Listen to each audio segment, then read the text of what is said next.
In today's video, we're going to be talking about stamp duty. What is it, who pays for it, and why you need to make sure you understand how it's calculated.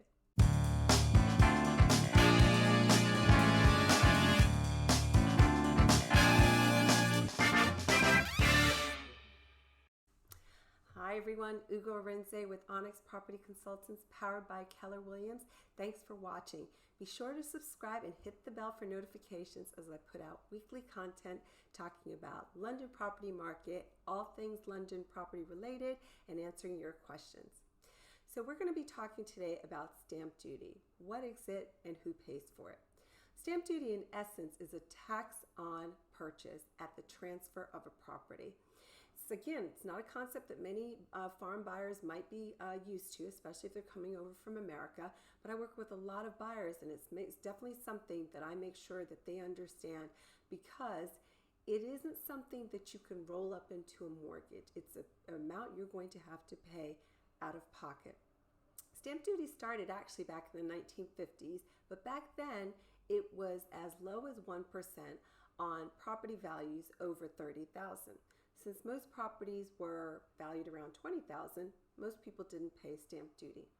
As time has evolved, the government has actually increased stamp duty considerably over the years, and I believe it's one of the most significant contributors to the current London property market slowdown that we're seeing right now. In December 2016, the government instituted a new tiering system on stamp duty, and it meant that any amount, you were only charged on the amount that went over a certain amount, but it put in place at the highest tier of 12% for properties over £2 million. So this was significant, and I believe a lot of foreign investors and buyers absolutely cooled off their desire to buy property because it was becoming incredibly expensive. So in addition to that 12%, if you own a property in a company structure, you could be paying as much as 15% tax. So again, very considerable. In addition to that, in April 2016, the government added an additional 3% if it was a second home for you, or you were buying as a buy-to-let investor. So again, an additional tax that you have to pay now if it's your second home anywhere in the world. So all of these things have had a dramatic effect on the London property market. Given that, it's something I absolutely advise my sellers to factor in, because it means buyers are paying considerably more to own a property than they did, say, 5 or 6 years ago.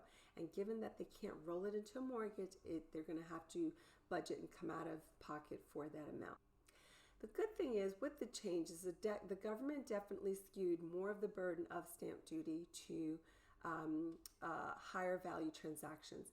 They have given first-time buyers a fair amount of relief. So if you're a first-time buyer and you're buying a property up to $500,000, you don't pay any stamp duty on the first $300,000, and for the amount between $300,000 and $500,000, you only pay 5%. Unfortunately, if a property that you're looking at is more than $500,000, and again, that could be quite likely in London, then that means you're treated as if you're a repeat buyer. So unfortunately, that's the nature of stamp duty. It's definitely something that's not straightforward to calculate. I keep a handy app on my phone so I can calculate it for potential buyers as they're looking at properties. So down below, I'll include a link to that stamp duty calculator, as well as other articles to give you a better sense as to stamp duty. So if you have any other questions about renting, selling, buying property in London, make sure you get in touch. That's Ugo Renze with Onyx Property Consultants, powered by Keller Williams. Bye for now.